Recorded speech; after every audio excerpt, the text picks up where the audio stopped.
So today we're talking all about you, kind of like our little series, Who is Sway? All things related to SwayyD4G. Let's first start off with who is SwayyD4G? SwayyD4G is an audio engineer, music producer, songwriter, upcoming vocal producer, and musician. Being a musician, what instruments do you play?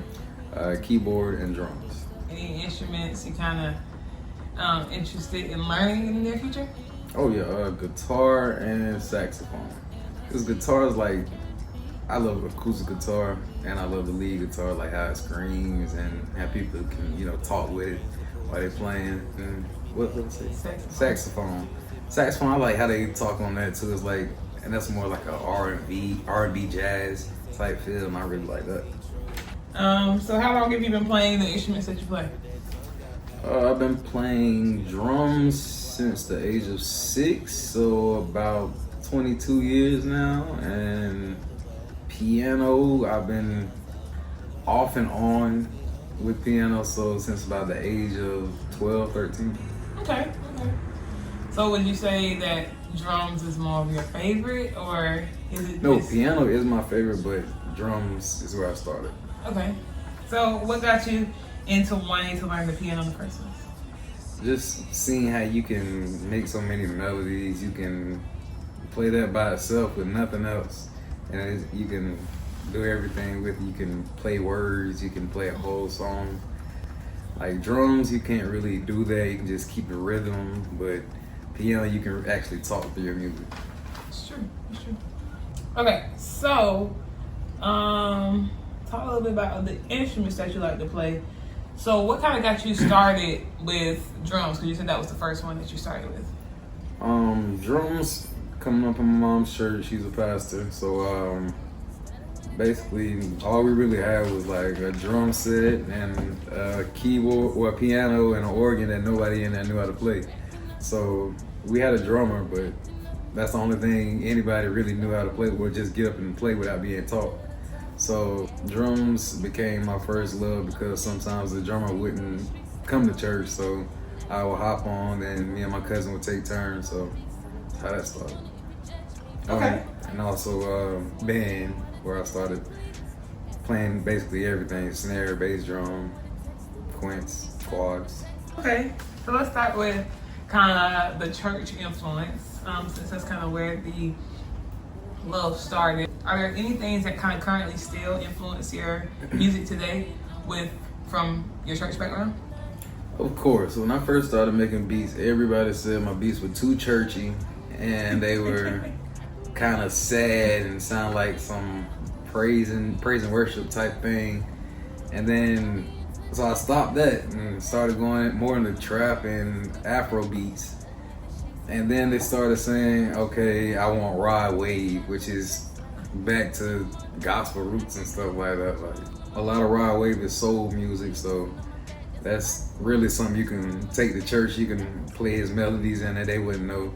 I mean, I know plenty keyboard players like myself have gone in church and played secular music, like R. Kelly, Isley Brothers. I've done it. Usher, Chris Brown. You play it real softly, doing praise and worship. Listen, they gonna be in the spirit. They don't know what they listen to, but listen.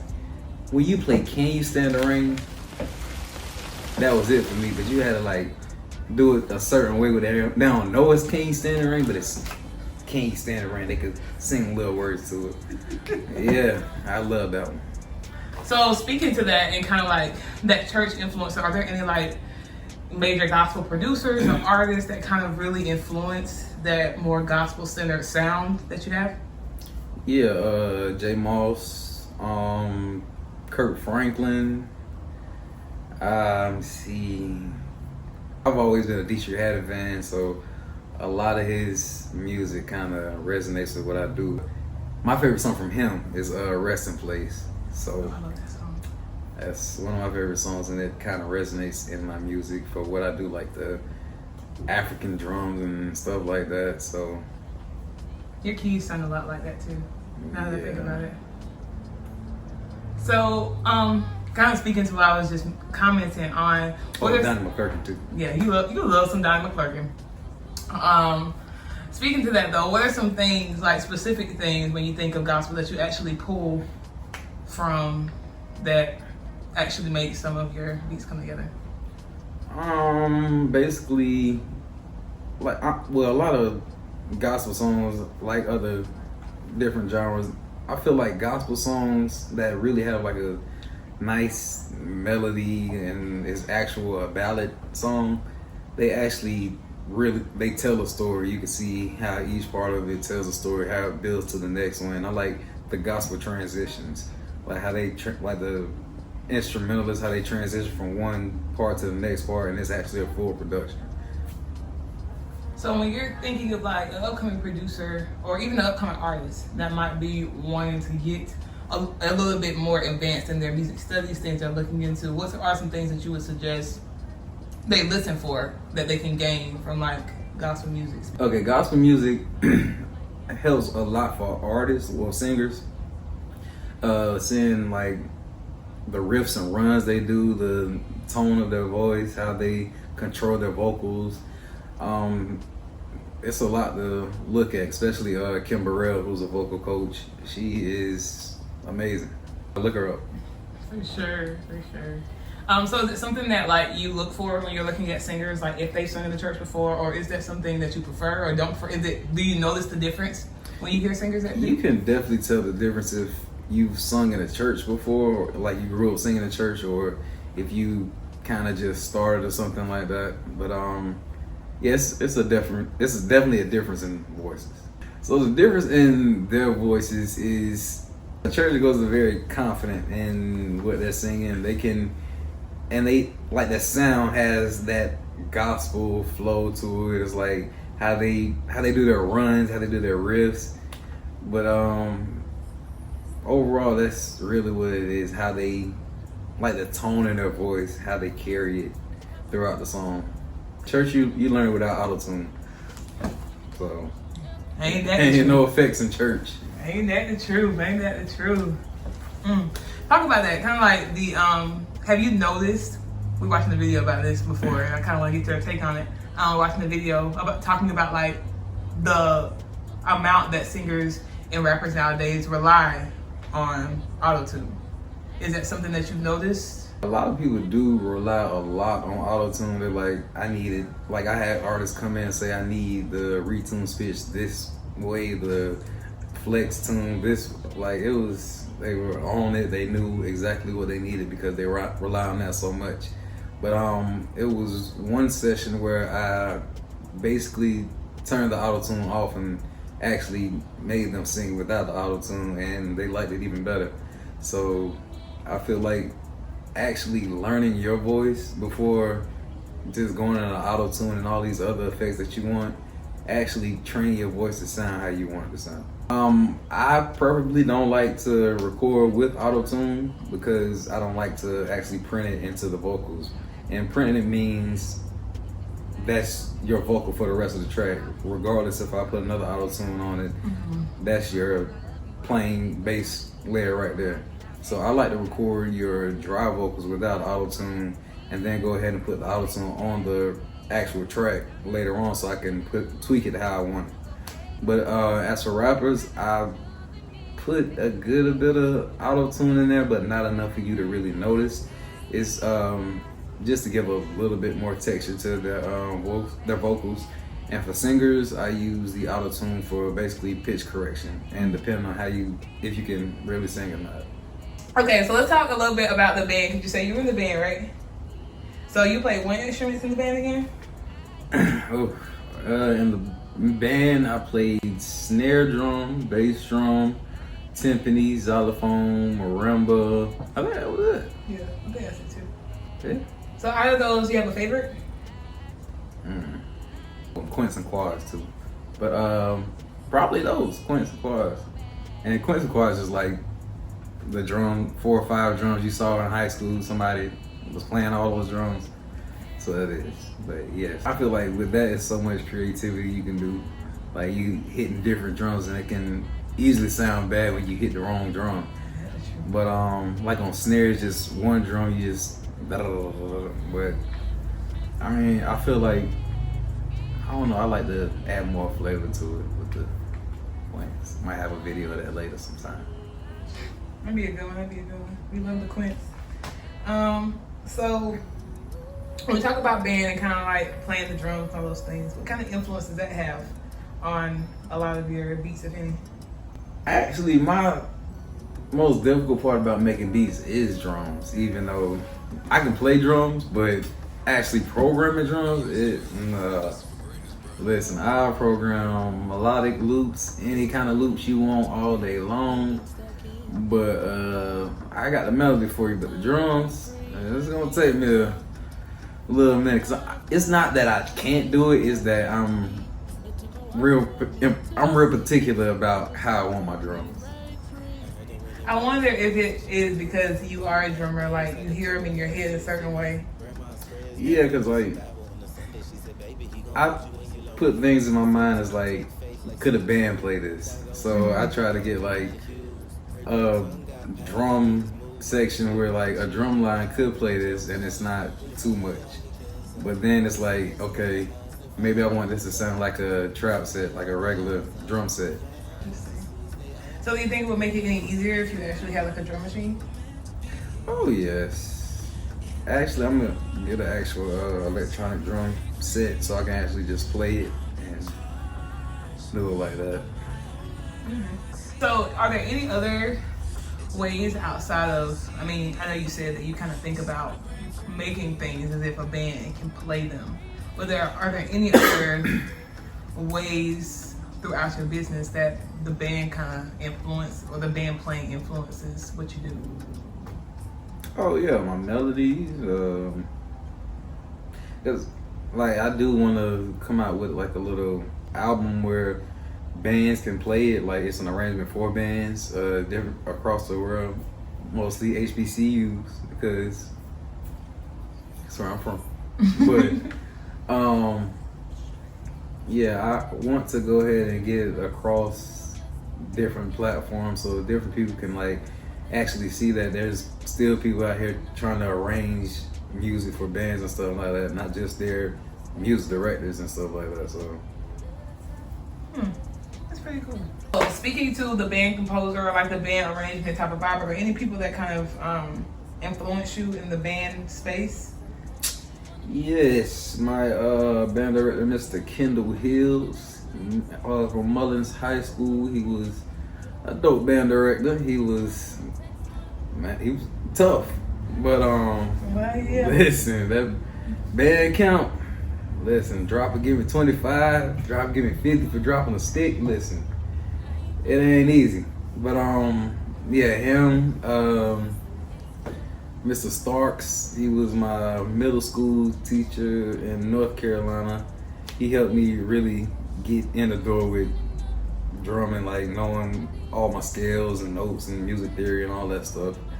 And actually placing in the city and county, stuff like that. Miss Heather Morris, my bad.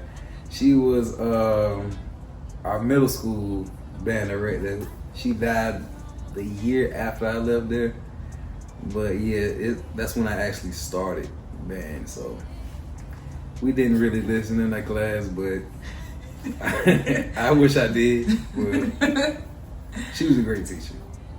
So to that effect, she made band fun, so that's why I kept going. So to that effect, is there any advice you would kind of give a younger kid, like let's say somebody that's a freshman in high school, like things that they could be doing if they want to pursue music production? Yes, learn as much music theory as you can. Look at schools who offer that. Don't just go to colleges because you want to go. Actually look into what they offer. If you want to go into a music program, look into the music program, how good they are, what they do. If you don't want to go to school, YouTube University. Go to as many studios as you can to intern, get as much knowledge as you can. Work with your actual regular work schedule. See if they'll work with you. Find out what you can do with as minimal as you have. So I know there was a point in time in there, like, you know, went to high school and all those things, graduated, went to college. But there was a point in time in there where you weren't really doing the music super heavy, and then you came back to it. So do you kind of have an idea of what kind of led to the drift away, and then what kind of led you to the drift back? It was because high school is when I was in band and everything around music, and then I graduated, went to college. Music, the college didn't have a band program or any music thing. All they had was like a gospel choir. I didn't want to be on that, so I mean, I just went in there and played with the people who was on the choir, mess around with them. But I never really wanted to be in a choir or anything like that. So it was like I'm just on campus doing what I got to do and getting on out of here. But music came later on when I saw a lot of people trying to rap and stuff like that. And they saw them going on YouTube to buy beats, and it was like, I mean, I can do all this stuff they trying to do. And then one of my friends going to the studio saying they giving them like $120 just to record them. I'm like, I can do that. So that's where it went. I mean, I always knew I wanted to be around music, just didn't know exactly how. So was the first step into the music stuff going straight to production, or did you consider the kind of like rap stuff being the center and all that stuff? Yeah, well, not really rapping, but it's just like I started writing a bunch of songs.